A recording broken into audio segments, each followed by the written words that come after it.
Bonjour, je suis Samy, formateur chez UPSO. Sur la formation à distance, je trouve qu'il n'y a pas trop de difficultés dans le sens où ceux, normalement, qui font ce genre de formation en e-learning, savent pourquoi ils la font et s'investissent réellement. Et donc, généralement, la production est plus qualitative que quelqu'un qui fait une formation juste pour dire je fais une formation. Les formations UPSO, ce qui est bien, c'est que quand je donne moi un cours en présentiel, chez UPSO, ce cours, il est découpé en plusieurs parties, ce qui laisse à l'apprenant le temps de bien digérer chaque partie et de se l'assimiler, de l'acquérir. Et ensuite, je trouve que ça lui permet aussi d'apprendre petit à petit, tout en apprenant au final beaucoup.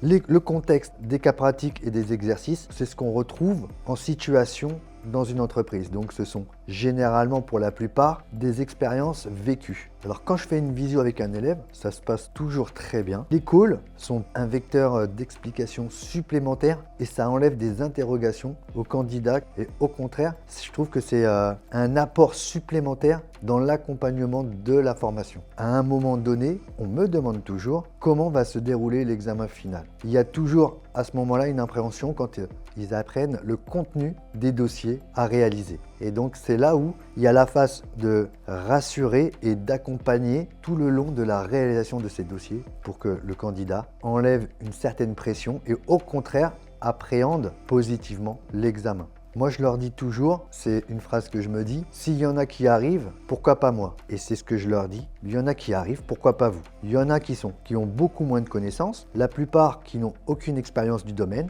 et à la fin de la formation, ils y arrivent. Donc, il n'y a aucune raison. Le tout, c'est de se donner les moyens. Cette formation, elle est vraiment axée sur le métier, sur le cœur de ce que l'on retrouve en entreprise dans le monde du transport. Et puis en plus de ça, c'est quand même un bac+2. Ça donne la possibilité, s'il y en a par la suite qui veulent évoluer à des postes, je dirais, un petit peu plus importants, de reprendre les études et pourquoi pas de faire un bachelor. Là, on lit une formation qui nous rend parfaitement compétents et autonomes en entreprise et en même temps, nous donne la possibilité peut-être par la suite de continuer avec un bachelor. J'ai 30 ans d'expérience dans la logistique. J'ai commencé par l'intérim. J'ai découvert divers environnements de travail dans le transport et la logistique et ça m'a permis d'apprendre beaucoup. J'ai travaillé pendant 11 ans à l'aéroport de Roissy et donc j'ai fait pas mal de missions différentes, mais dans l'aéroport. Et c'est vraiment un monde à part. Je me suis reconverti dans la transmission de mes compétences.